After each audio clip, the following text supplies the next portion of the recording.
Nous allons commencer immédiatement la réhabilitation du bâtiment qui avait été interrompu, comme vous le savez, et ainsi que celui de la cité BAD. Nos effectifs ont beaucoup augmenté depuis qu'on a quitté Abidjan, pratiquement de 40%. Et 60% du staff ne connaît pas Abidjan. Ils ont été recrutés à Tunis. Donc, il faut gérer tout ça dans la sérénité, une bonne planification. Et nous sommes en contact toujours avec le gouvernement de voir donc les conditions de retour.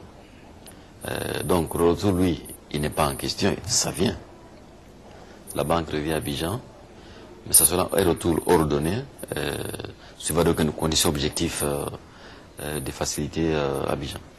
Pour le président Kaberuka, la résolution de la crise en Côte d'Ivoire ouvre enfin la voie au retour de la BAD à son siège à Abidjan.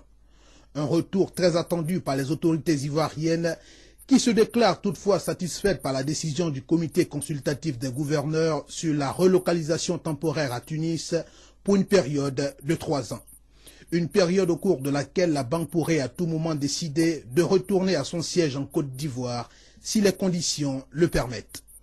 L'administrateur de la BAD pour la Côte d'Ivoire, Tchétché Nguessan, estime à cet égard que la balle est désormais dans le camp des Ivoiriens qui doivent poursuivre leurs efforts dans la voie de la réconciliation nationale. Aujourd'hui, l'état d'esprit de la BAD a complètement changé. C'est-à-dire que aussi bien la haute direction, le conseil d'administration, le personnel, tout le monde est mobilisé pour retourner en Côte d'Ivoire.